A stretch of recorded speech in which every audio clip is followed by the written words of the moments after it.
first loop on the swim, and I'm staggering out of the water. There's all these big rocks, and you know, I'm lightheaded, and I see this person on the shore, and he's probably got about 2% body fat, so I knew he knew what he was doing. So I said to him, you know, when I come out here, what do I do? And they're like, no, there'll be an arch here, you'll go through. And somehow he mentioned he was from Lake Placid. I think his name was Chris. And I was like, oh, you got one of those cool numbers. You got like, and he said it was 116.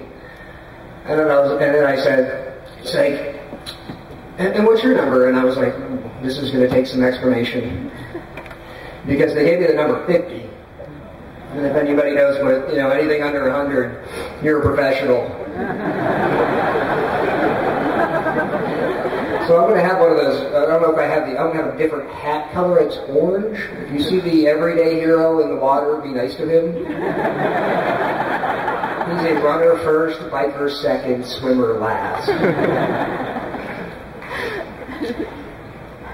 My goal was to raise $140,000. Total to date is about $163,000.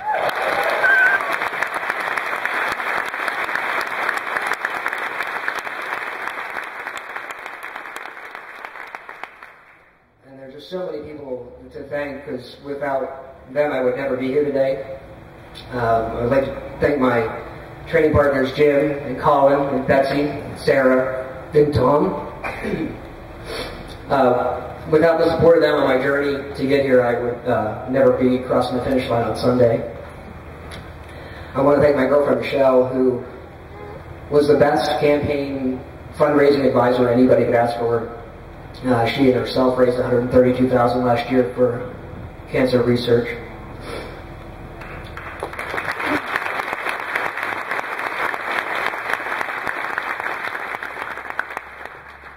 And lastly, I'd like to thank my family, because without them and their support during transplant, and my mom is the world's best caregiver, and my sister is her assistant caregiver, often providing much levity at times,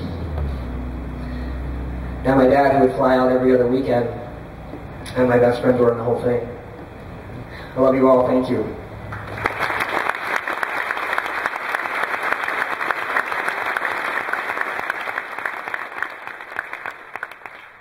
I'm so often surprised by all the encouragement of everybody around me at Lake Placid, and especially the athletes.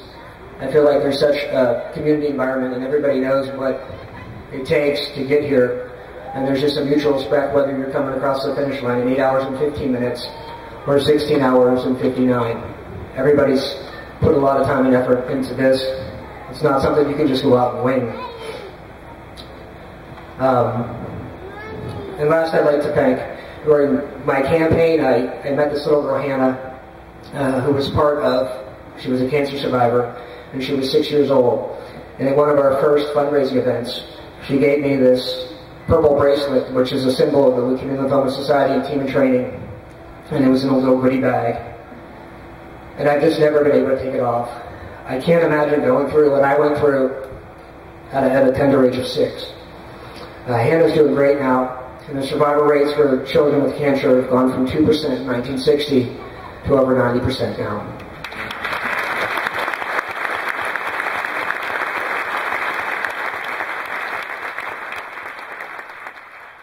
And thank you all very much for all the support. Thank Ford, and thank you, Ironman.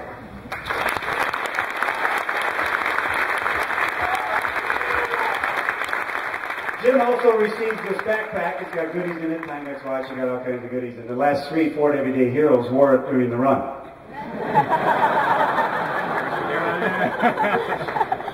I'm just kidding. Got a few out there with it on the run. I feel like crap. No, don't wear it on the run, okay? Jim, everybody, at Ford Everyday Hero. Good luck. I've still got the passport. We'll put it in the lost and found.